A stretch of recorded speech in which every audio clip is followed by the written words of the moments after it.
Boa tarde a todas e todos. É um prazer receber a todos e todas aqui, nessa tarde de homenagem para a professora Maria da Conceição Tavares. Gostaria muito de agradecer a Laura por ter vindo para cá, né, participar dessa cerimônia. Muito importante para a gente você estar aqui com a gente hoje, Laura. Nessa mesa para agradecer, na verdade, a todo o esforço e todo o legado que a professora Maria da Conceição Tavares deixa, né? Uma figura central para a constituição intelectual e institucional desse instituto, e que tenho certeza que vai continuar influenciando muito as novas gerações, assim como nos influenciou a vários que estão aqui, a quem eu agradeço também a presença, né? Professores, ex-diretores, alunos também que participaram tão ativamente da história do Instituto, né? Acho que somente a professora Conceição para reunir, né, um conjunto tão amplo, diversificado, de professores de diferentes gerações, né, que vieram aqui prestar essa homenagem, né? Gostaria também de agradecer, né, a presença dos pró-reitores que estão aqui presentes, talvez o próprio reitor venha ao final da cerimônia, né, o professor Fernando Coelho, professor Fernando Sarti, e eu gostaria só, né, antes de passar a palavra, para pessoas que com certeza conviveram muito com a Conceição e também participaram da constituição do Instituto, né, dizer da importância que tem, justamente, e cada vez mais importante, a luta que a professora Conceição Tavares fez para a construção desse Instituto, mas também, né, para deixar um pouco essa herança de luta por um país mais justo, mais solidário. Assim como vários de vocês, ao longo dessa última semana, né, eu também assisti a vários vídeos, depoimentos e entrevistas da professora Conceição, e me chamou muita atenção uma que ela deu na FUNAG, em 2008, onde ela reconstituía um pouco a sua trajetória, né, e falava, ela deu o nome na sua palestra de travessia, né? Essa travessia, digamos assim, do Atlântico, saindo de Portugal, vindo ao Brasil, mas também da travessia pela qual passava o próprio Brasil, né, buscando justamente a construção da democracia, saindo, na verdade, de uma ditadura, né, caindo num país que naquele momento estava em democracia, mas que logo em seguida também enfrentou, né, um período difícil, né, uma ditadura também bastante longa, né, e ela falava um pouco dessa sua travessia, dessa sua luta, né, pela reconstituição democrática, pela construção de uma igualdade social no Brasil. E eu acredito que essa travessia ainda não está completa, né? Claramente, quando a gente olha hoje a situação que se encontra o mundo e o Brasil, percebemos que essa travessia não está completa, né? E obviamente que nessa situação, né, de ameaça à democracia, enfim, de constituição plena de uma sociedade mais justa, reler a professora Conceição, revisitar suas ideias, manter o seu espírito vivo é muito mais do que necessário, né? É imperativo, né? E justamente por isso, além das falas, né, do professor João Manuel, do professor Beluso, de homenagem à Conceição, da própria Laura, eu pedi também que os estudantes se manifestassem um pouco para expressar a importância da professora Conceição, tá? E em seguida também, ao final, teremos um vídeo que a professora Esther, atual ministra, né, da gestão, enviou para fazer uma homenagem, né? Então eu gostaria, em primeiro lugar, de agradecer novamente a composição dessa mesa, passar a palavra para o professor João Manuel. Ele tocou sem te avisar. É uma coisa prepotente. Não, é uma coisa confiando na sua amizade comigo. Confiando na nossa longa amizade. Por isso que eu troquei. Certo? Confiando na nossa longa amizade e terrível momentos que nós passamos aqui. Começamos falando a homenagem à Conceição. Falando nos terríveis momentos que nós vencemos. Graças a essa figura aqui, que eu vou apontar. Um conservador que nos defendeu o tempo inteiro, chamado Zeferino Vaz. A Conceição sabia bem disso. Fala. Bom, já que é para eu falar, eu vou falar.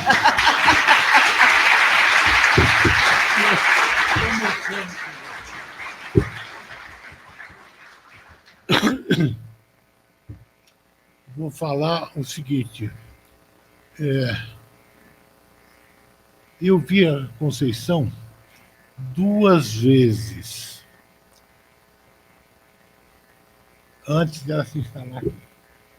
Uma vez, no apartamento dela no Rio, e ela ainda estava casada com um cidadão, não me lembro o nome dele, né?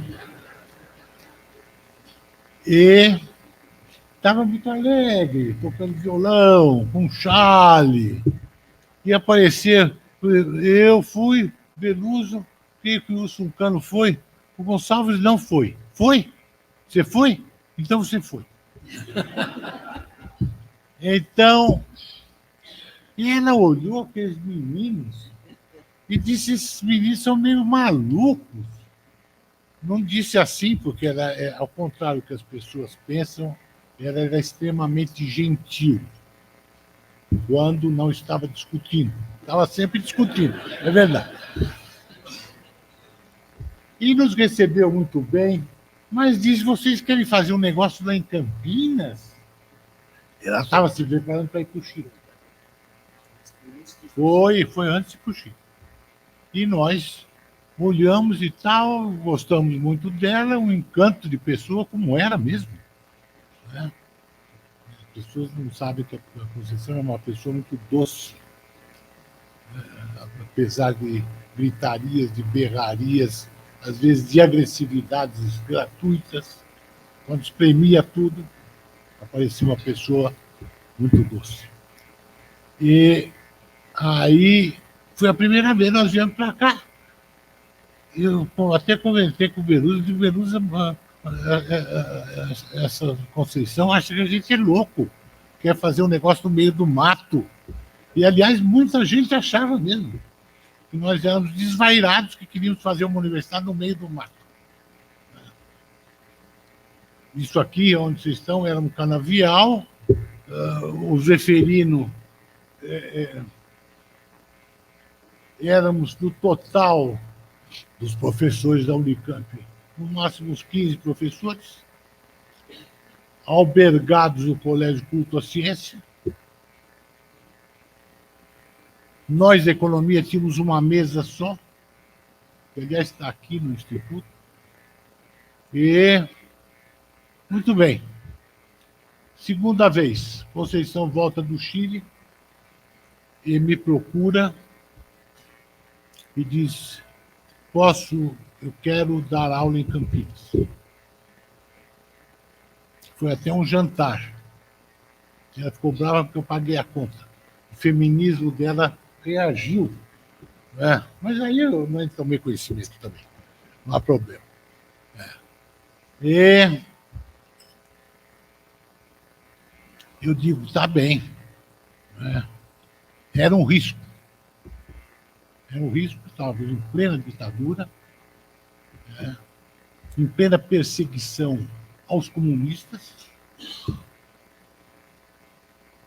75, isso. E eu conversei com o Beluso, como sempre, né? E nós trocamos ideias. Conversa sempre comigo, imprudência sua. Hein? Sempre imprudência você conversar comigo. Não, porque você costuma dizer coisas sensatas. Mas aí conversamos e dissemos, bom, nós temos que falar com o Zeferino. Não se pode fazer uma contratação dessa, ela já era avisada naquela altura. E falando com o Zeferino disse, não, contratem. Que é isso? Porque as pessoas... Foi antes, muito antes.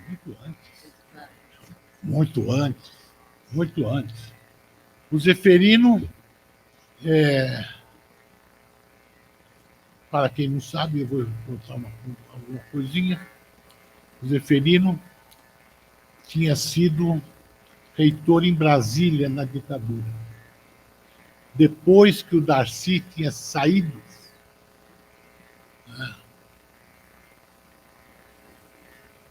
E não era o projeto da Universidade de Brasília, não era o projeto Darcy Ribeiro, as pessoas não sabem. Era o projeto Anísio Teixeira, certo? Então, o Zeferino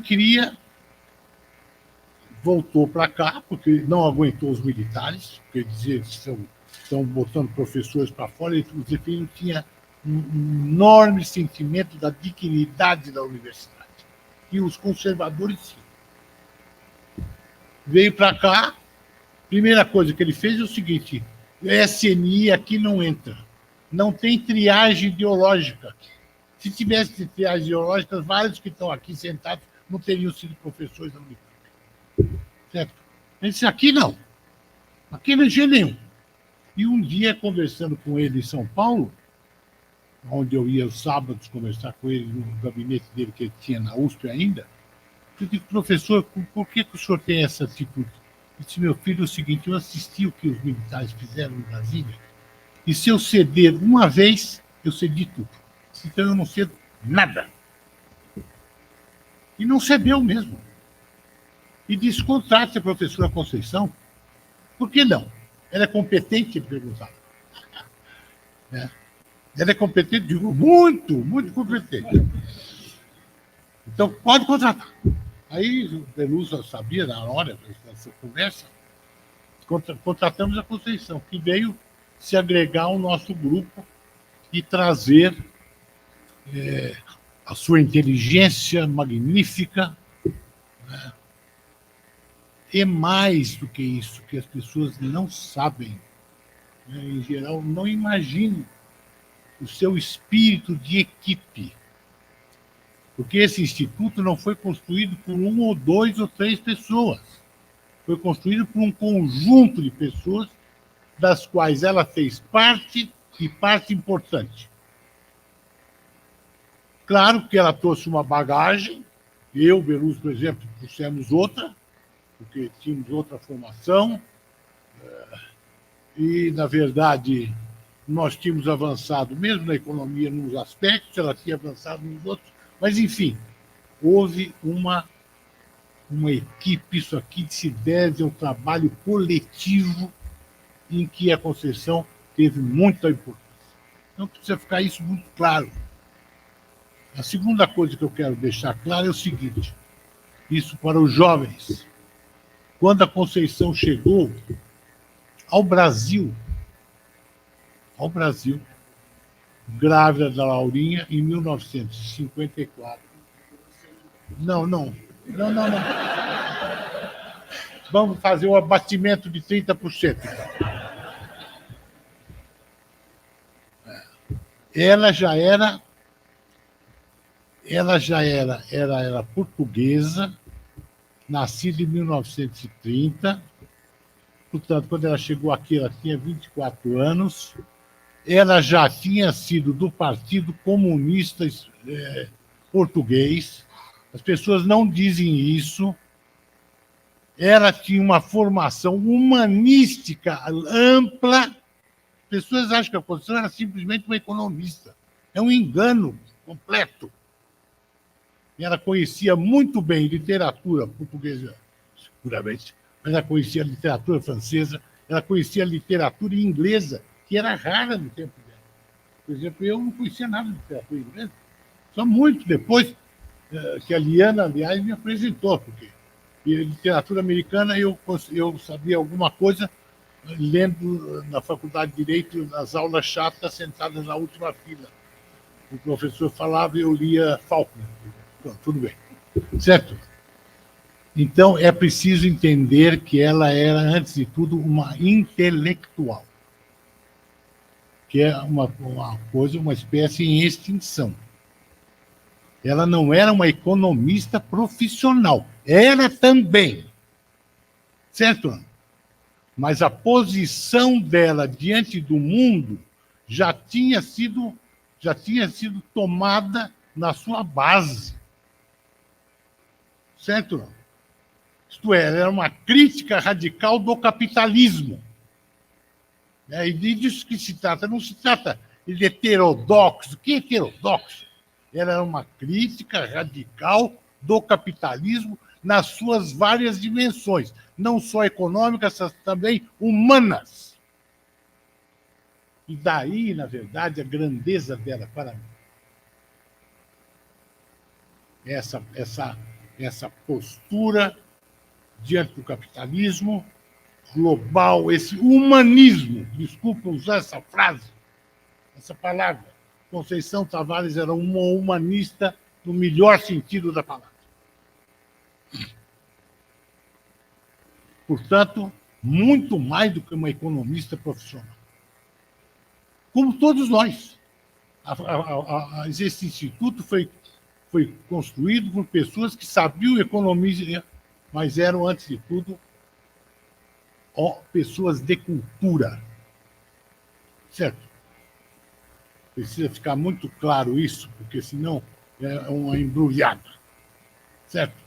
Então, eu queria destacar isso da Conceição.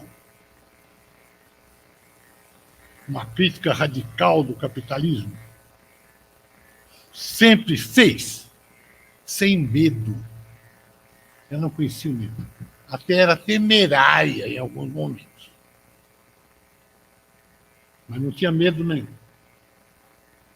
Ela disse uma vez que tinha medo de dar aula depois que ela foi presa e torturada no doicote.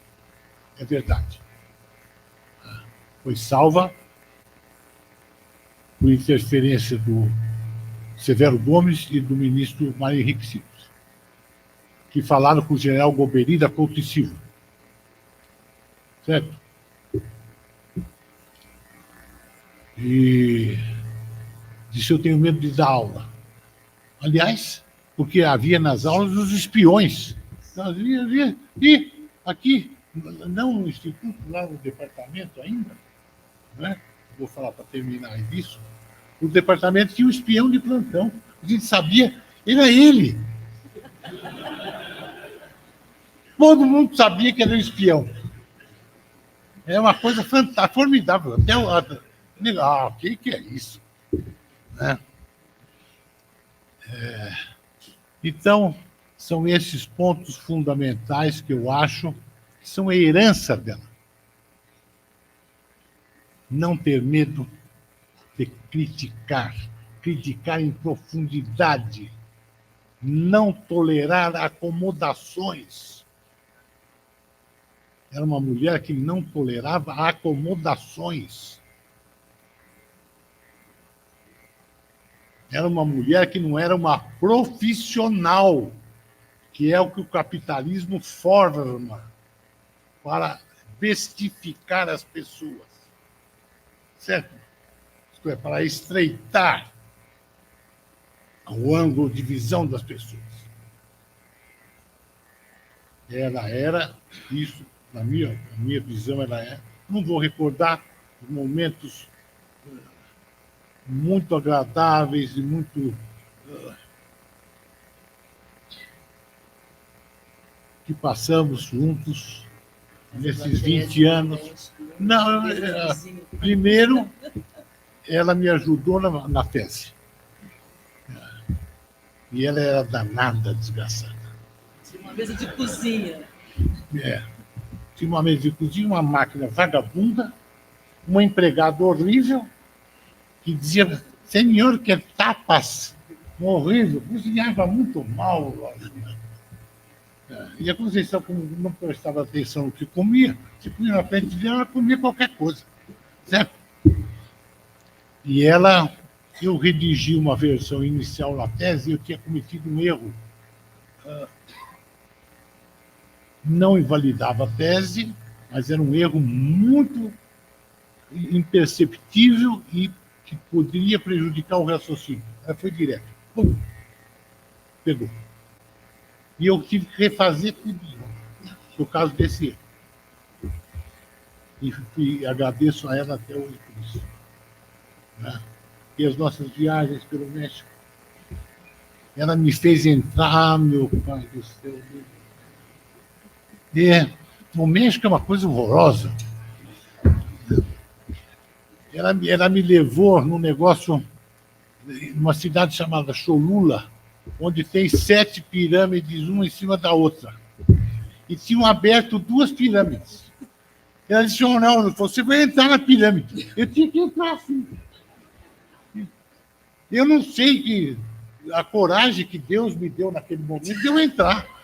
Porque quando eu botei a cabeça assim, eu já comecei... Não, pelo amor de Deus, não me fale em pirâmide. A sorte é que eu consegui sair. E ela, com tanta gentileza, com tanta alegria, me levou para conhecer coisas com Laurinha. Laurinha brigando com o namorado, aquela Chileno. Chileno. Você brigava com ele o dia inteiro. Meu Deus. Meu Cristo. Não, o dia inteiro não. Digamos quando estava acordada. Não, mas é brincadeira. Brincadeira. Até que ele era razoável. Até que ele era razoável. É. Mas foi uma época...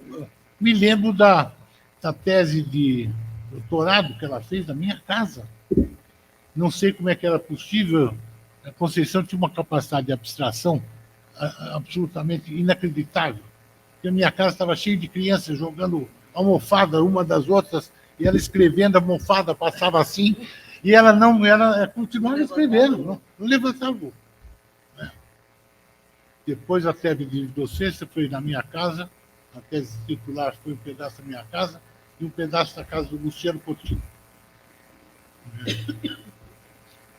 E era muito agradável tê-la entre nós. Quero dizer isso. O pessoal diz, ela grita, Conceição não gritou uma vez comigo, nem uma vez na vida. Nada. Nada. E se precisasse gritar, ela gritava. Aí eu não tomava o grito como ofensa pessoal. Nunca tomei. Às vezes ela é inconveniente, mas nunca, na verdade, de má fé. Má fé não, jamais. Então, esse era o que eu já falei até demais, viu, Sérgio? Não sei como é que você teve paciência de me ouvir. É a paciência nipônica.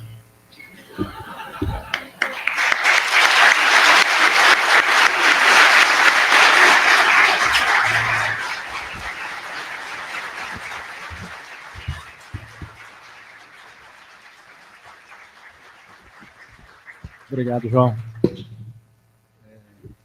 Gostaria de ouvir o professor Beluso. Eu acho que o professor João Manuel já traçou um perfil humano da Conceição. Porque a nossa convivência aqui na Unicamp foi muito intensa. O Gonça deve se lembrar disso, né? Estou falando do Gonça aqui, nosso colega. Mas ela tinha a Laurinha pode atestar, né, Laurinha? Ela vai atestar.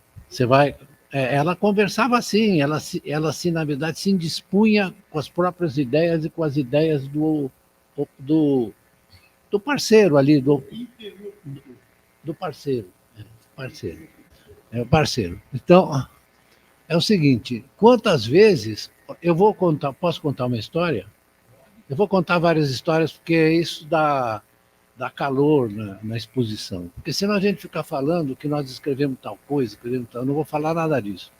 Vou contar alguns episódios curiosos. O Ricardo presenciou um deles na minha casa. Lembra, Ricardo? Lembra, eu vou contar.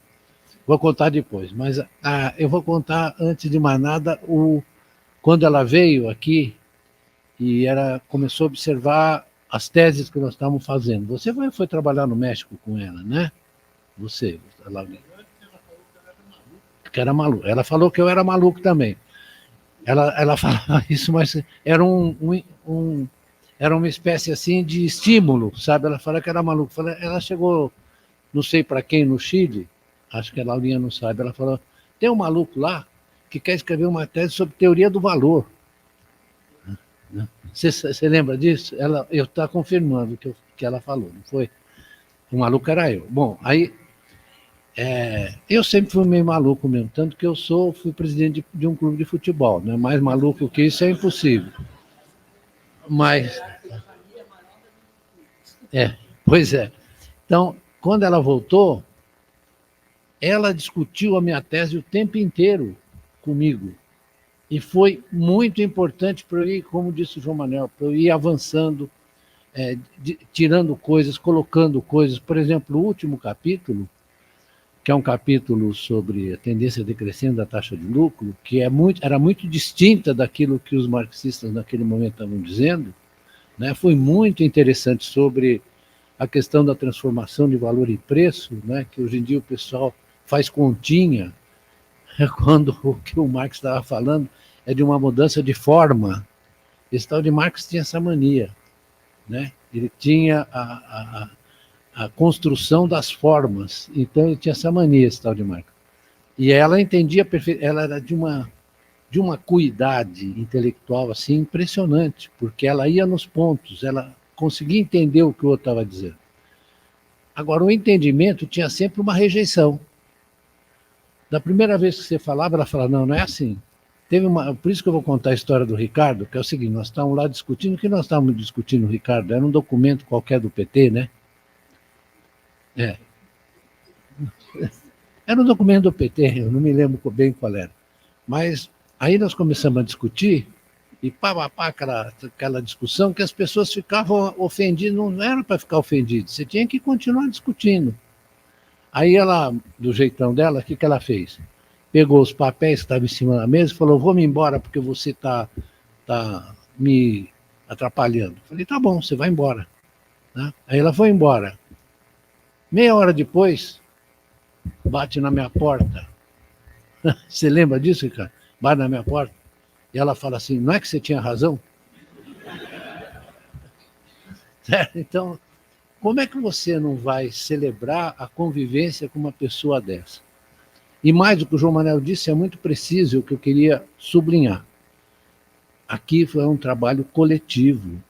Era um trabalho coletivo. Nós todos...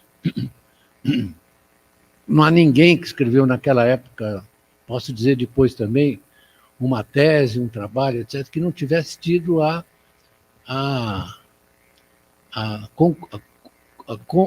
conivência e a convivência dos outros. Sempre foi assim. Eu estou dizendo mentira, João Manuel? Estou, então tá bom. Porque às vezes eu fico perguntando para ele, porque ele às vezes acha que eu sou meio doido, então eu falo umas besteiras. Que você acha que eu sou meio doido, faço impropriedades. Não. Não acho. Claro, né?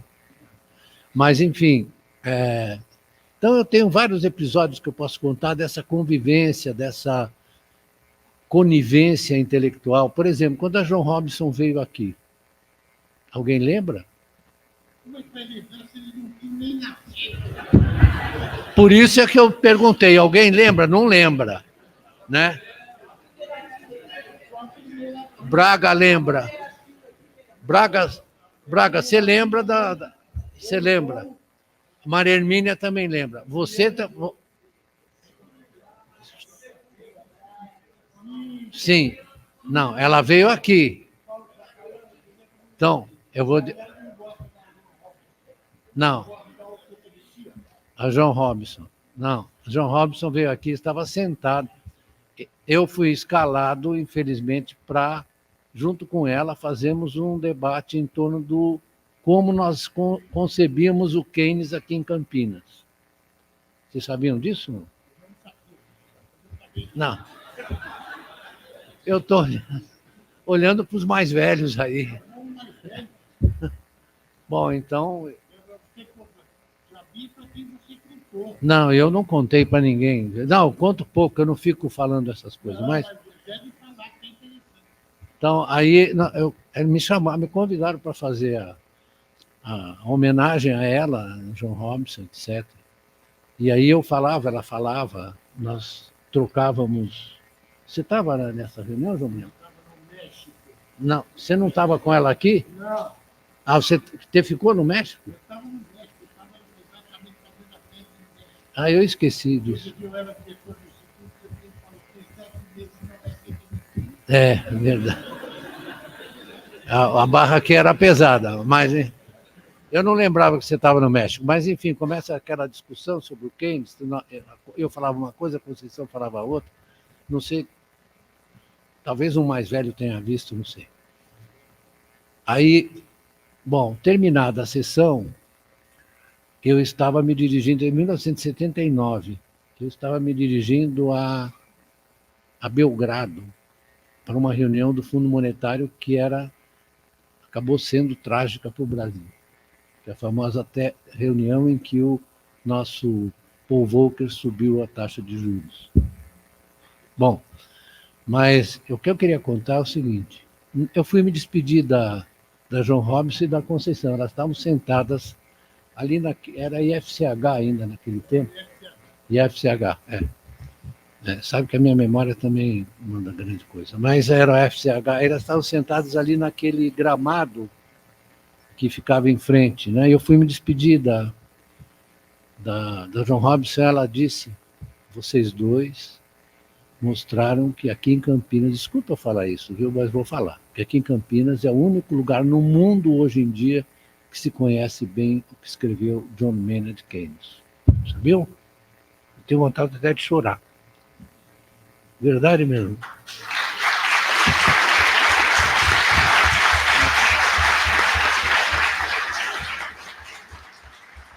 Eu estou dizendo isso porque, na verdade, a nossa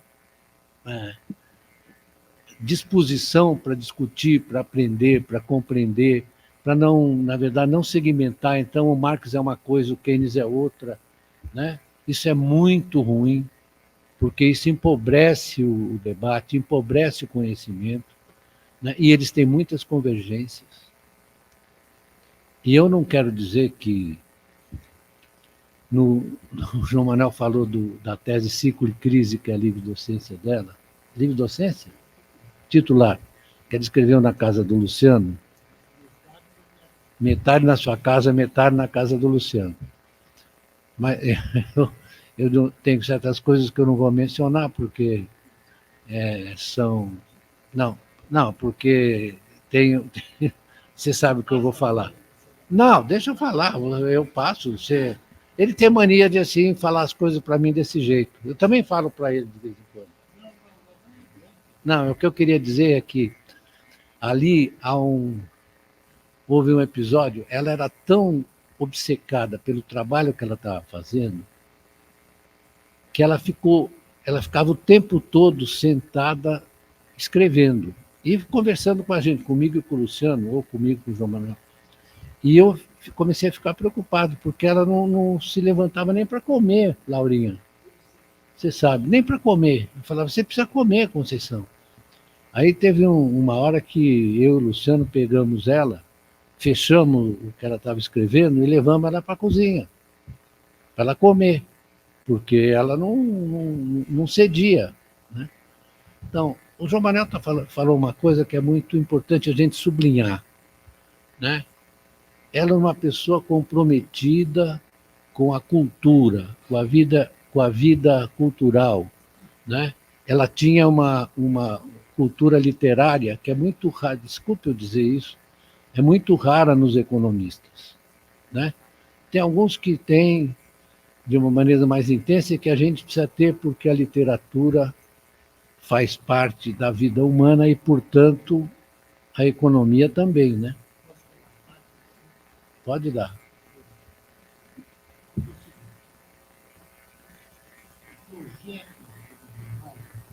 Ô, Luciano, que merda é essa? Opa. Pode. Baixou a Conceição. Não. Às vezes o palavrão bem empregado é necessário. E ela empregava, às vezes, necessariamente, e às vezes passava um pouco do ponto, mas tudo bem. O problema é o seguinte, no projeto da Unicamp, lembrar aqui, o professor Beluso está aqui,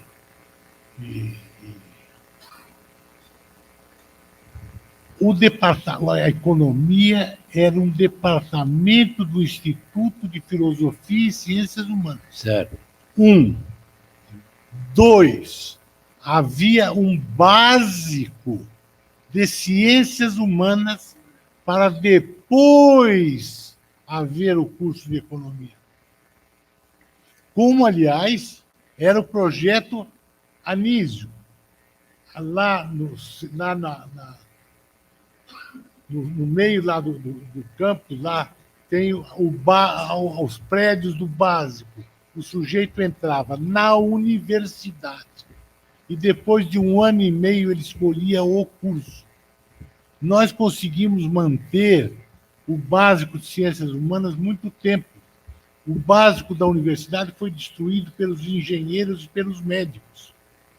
Cristo Redentor, que os proteja. Certo?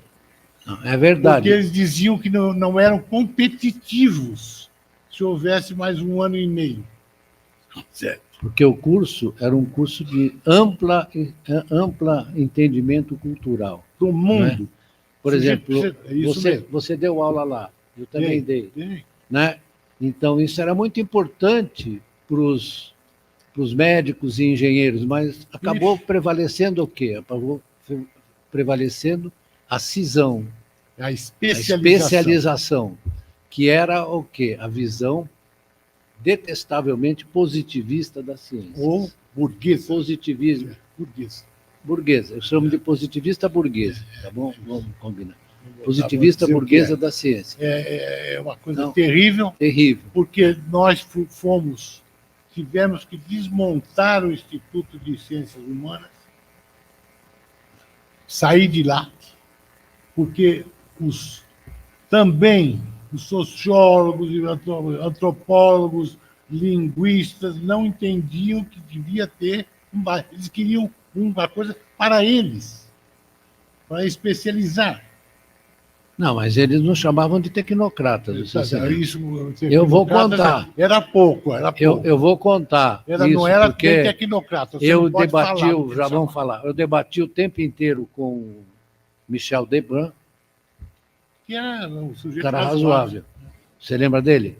Me debati o tempo inteiro com o Michel Debrun e com os outros que nós não queríamos sair. Não queríamos sair. Queríamos permanecer no âmbito da universidade. Universitas. Né?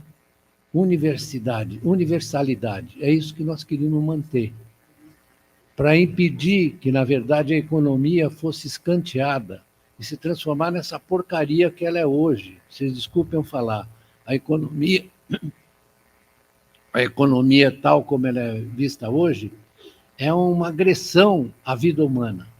É uma agressão à vida humana. Nós temos que estudar, sim, os processos econômicos como os constitutivos da vida em sociedade. É isso que nós temos que estudar. Vocês mais jovens concordam ou não? É melhor eles não discordar, hein? Não, é claro que o que está acontecendo... Você veja o debate atual que a gente está vendo, os editoriais dos jornais, o debate atual, as manifestações dos economistas, né? Então, eu vejo o seguinte, o orçamento, por exemplo, transformou-se de meio em fim. O orçamento não é mais um meio de você atender as necessidades das pessoas. O orçamento se transformou numa finalidade. Tem que ser equilibrado o orçamento. A ideia de equilíbrio, que eu sempre discuti muito com ela e com você, a ideia de equilíbrio e economia é uma tragédia, porque não existe equilíbrio, existe um processo. E é preciso começar a entender o básico. E esse processo tem a ver com a constituição do circuito monetário financeiro capitalista. Tá bom, Beluso. Deixa eu falar uma coisa para encerrar isso aqui. Não, espera um pouco, deixa eu acabar de falar. Eu só estou dizendo o seguinte, estou chamando a atenção para homenagear a minha amiga, em olhar essa complexidade que é a economia. Eu queria homenagear a minha amiga chamando a atenção. Bem. Além dos exemplos fáticos que eu dei da John Robinson, e posso dar outros da vida dela, né? Sempre inconformada, sempre disposta a discutir as ideias dela e a dos outros. Quem acha, eu escrevi um artigo na Carta Capital, desculpa eu fazer, falando que ela não discutia, ela discutia as ideias, ela não discutia com as pessoas. Então, isso é uma peculiaridade dela que tem que ser ressaltada, que tem que ser apontada. Perfeito. Eu vou terminar, já que você falou Não, do eu México. não quero fazer uma homenagem a Conceição. Faça. As mulheres brasileiras, nesse fim de semana, foram às ruas das capitais brasileiras, do Rio de Janeiro.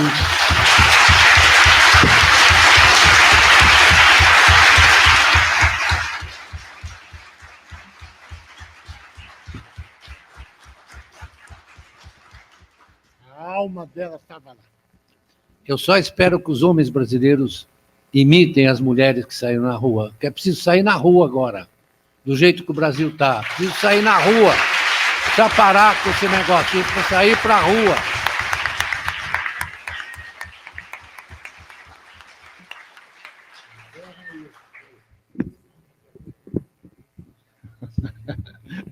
Mas Laura, eu fiz questão de convidar, né, um pouco para demonstrar a influência que a Conceição tem até hoje nessa nova geração. E eu gostaria de convidar os estudantes, a Clara e a Larissa, para fazer um breve pronunciamento. A Clara é nossa estudante de pós-graduação, a Larissa da graduação, e elas fizeram questão, né, de fazer um pronunciamento aqui em homenagem à Conceição.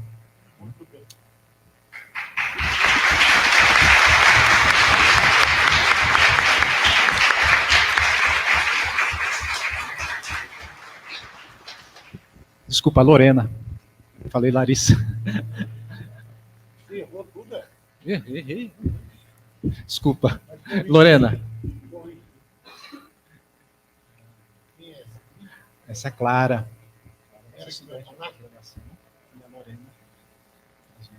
Muito bem.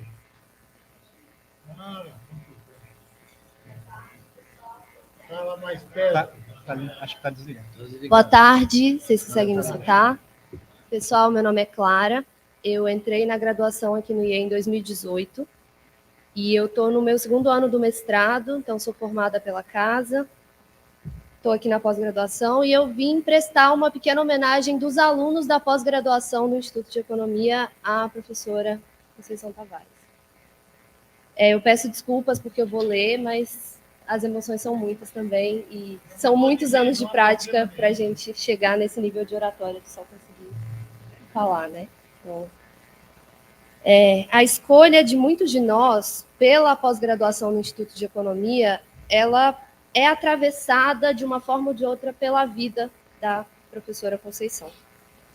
Primeiro porque ela, dentre outros nomes grandiosos, alguns dos quais estão aqui conosco hoje, que fundou essa pós-graduação e que, como ela mesma já ressaltou diversas vezes, surgiu de uma concentração de economistas progressistas num dos momentos mais duros da democracia brasileira.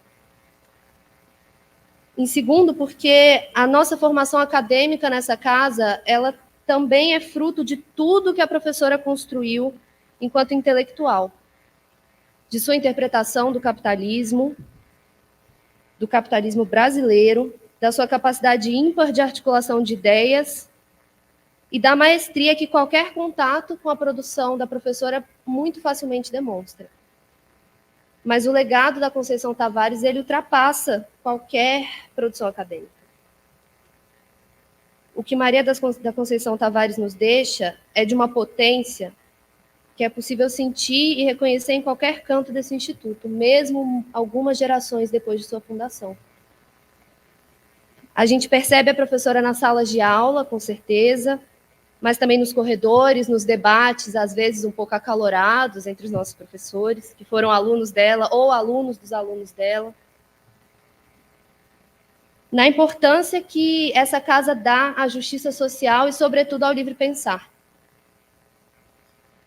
Também nas menções e diversas homenagens dos alunos, nas dedicatórias, nas epígrafes, no nome do centro acadêmico, que hoje leva o nome da professora Maria da Conceição Tavares, na luta que desde 2018 a gente começou pela instalação da placa em homenagem à professora. Aproveito para Lembrar a todos que nós temos um abaixo-assinado acontecendo nesse exato momento pela instalação dessa placa, então convido todos os presentes, por favor, a assiná-lo. Enfim, para nós que somos pós-graduandos daqui, que somos jovens economistas progressistas, a Conceição Tavares é unânime. O que é difícil, porque procurar unanimidade entre jovens economistas progressistas são poucas as pessoas que conseguiram fazer. O que ela nos deixa, portanto, é a inspiração de uma vida apaixonada pelo exercício de sua profissão enquanto docente, comprometida com a transformação social desse país e, acima de tudo, uma mulher extremamente combativa. Uma mulher que encarou o debate público de frente, num país e numa profissão que todo mundo aqui sabe são extremamente misóginos. Que se fez ouvir em tanto a vozes contrárias, em tanto a tantas vozes masculinas contrárias, e que sempre deixou claro, e isso ela disse numa entrevista com o Jô Soares: se dizem que as mulheres precisam conquistar espaço, então me deem logo o Banco Central.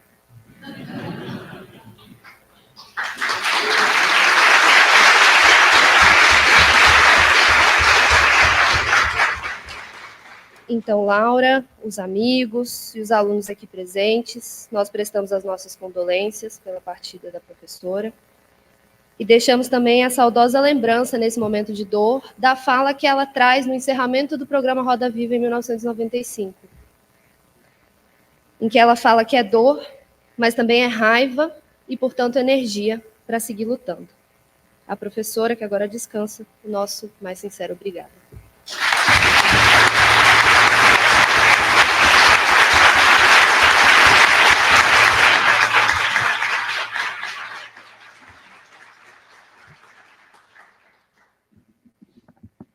Boa tarde, eu sou a Lorena e eu vim representar o Centro Acadêmico para falar da Conceição Tavares. Primeiramente, eu gostaria de cumprimentar familiares, amigos, professores e estudantes que estão aqui para prestigiar esse evento para a icônica Maria Conceição Tavares. A gente expressa nossas mais sinceras condolências nesse momento de perda e de dor. Sua passagem é apenas física, pois suas raízes e seu legado vão viver para sempre em todos nós que estamos aqui.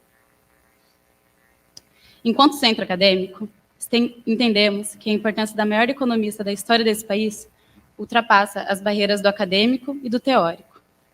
Estudar a obra e a vida da Maria Conceição é um ato político. É um prazer compor este curso rebelde, bem como ela descreve. Mais do que isso, a sua figura não é apenas o nome do nosso centro acadêmico, mas também é o espírito que move todos nós estudantes. Assim como ela, nós também respiramos a ânsia de um país desenvolvido e justo como nunca. Sua lição nos ensinou a usar conhecimentos econômicos para analisar e criticar as políticas vigentes do nosso país. Acima de tudo, racionalizar a economia como uma ciência verdadeiramente social, que visa melhorar a vida de todos os trabalhadores do Brasil e de outros países. Sempre foi uma mulher extremamente forte e representativa, marcando lugar em espaços hegemonicamente masculinos. Isso fica, inclusive, em segundo plano, levando em conta sua genialidade, didática e oratória totalmente impecável. Precisamos lembrar e relembrar a sua importância para a pauta feminista. Maria Conceição sempre foi uma ativista pela presença da mulher no centro do debate, inclusive dentro da política institucional. Sua sede de presença e pioneirismo acadêmico é o que encoraja muitas de nós diante da carreira de economista hoje, dentro da área acadêmica e dentro da área profissional.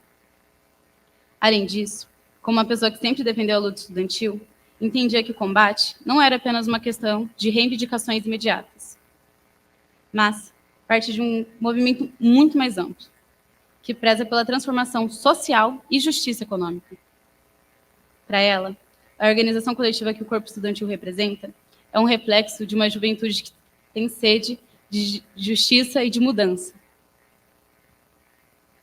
Ou seja, também atua como um vetor que consolida a formação crítica e intelectual dos estudantes, dentro e fora das salas de aula. ajudando a formar lideranças comprometidas com a justiça social e desenvolvimento econômico. A Maria Conceição Tavares foi extremamente importante para toda a formação do que o IE foi, é e vai ser. Não dá para falar de economia sem falar dela, tanto na esfera do Brasil quanto na esfera internacional.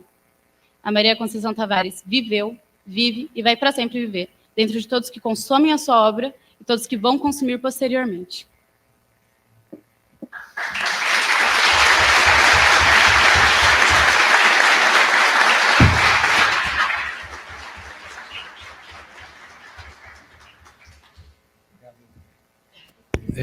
Lorena e Clara, antes de passar para a Laura, a gente tem só um vídeo muito rápido que a professora Esther Dweck, nossa ministra, passou muito rápido. Prestar uma homenagem àquela que foi, sem dúvida nenhuma, a maior economista do Brasil, independentemente de gênero, a minha querida professora Maria da Conceição Tavares. Conceição foi uma figura-chave para o pensamento desenvolvimentista nacional e uma incansável militante em prol do desenvolvimento do Brasil. Ela teve uma enorme influência sobre todo o pensamento crítico econômico brasileiro, incorporando a fronteira do pensamento econômico na sua interpretação da realidade de países periféricos, sempre com rigor e muita criatividade. Além disso, teve um papel fundamental na criação de 2 pós-graduações que são referências de desenvolvimento econômico no Brasil, tanto a FRJ quanto na Unicamp. Afirmo sem riscos de exagero que parte significativa do pensamento brasileiro sobre o tema desenvolvimento hoje existe por causa dela.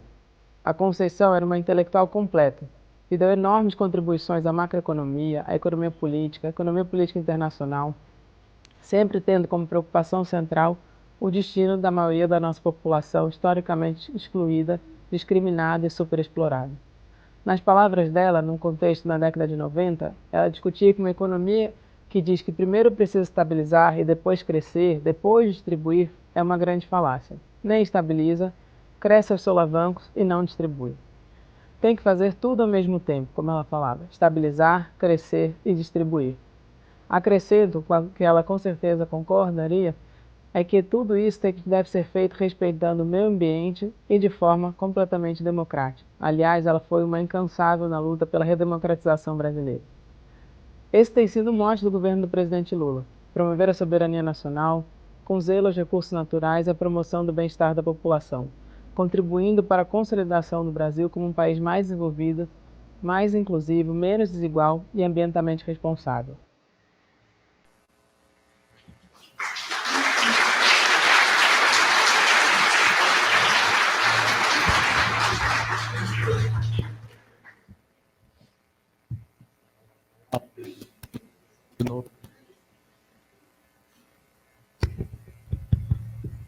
E pedindo também para desligar um pouco o ar-condicionado, pessoal. O pessoal está congelando aqui.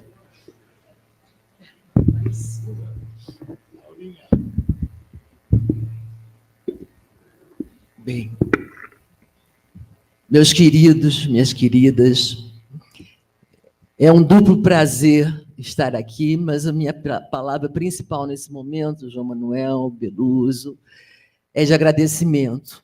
Agradecimento ao Célio por organizar esse evento, agradecimento às várias gerações aqui presentes, né? E às quais eu queria nominar alguns que foram meus mestres, né? A minha mestra maior, que é a Sulamis Daim, o meu mestre Braga. Aliás, a última vez que eu estive nessa casa foi para homenagear o Braga, né? A homenagem linda que fizemos a ele, né? O Ricardo querido, que teve a pachorra de morar com a Conceição quando ela veio para Campinas, na mesma rua que eu morava, na casa em frente, né? O Fernando, o meu querido Valdir, meu professor de América Latina, o meu querido companheiro desde o Chile, né, Paulinho Baltar, né? Tivemos juntos lá naquele exílio involuntário, na época do Chile. Meu querido Gonça, também da mesma época, né? Tivemos juntos no Chile, do Chile voltamos para cá. São todas pessoas, discípulos e atuais mestres, né? E mestres de outras gerações. Então, a Conceição tem várias gerações que as seguem. E o segundo motivo de alegria e de agradecimento, para terminar, para a gente poder logo plantar o IP branco, é os jovens. E eu fico muito contente de ver os jovens hoje, fiquei muito emocionada com a fala das representantes estudantis. Eu estou realmente muito surpresa, muito impressionada, né? Você abre o YouTube, está lá a Conceição dando aulas, prevejando, é fantástico. Eu espero que vocês não fiquem no TikTok, né? Eu espero que vocês assistam às aulas, né? Inteiras, né? E que vocês procurem mais, porque eu acho que realmente a Conceição tinha muito e ainda tem muito para falar. Muito do que ela diz ainda é muito atual. Obrigada por tudo, por essa acolhida, viu, pessoal? A saudade é grande, mas ela estará presente. E daqui nós vamos enterrar as cinzas junto com o pé de ipê branco, aqui no jardim do Instituto.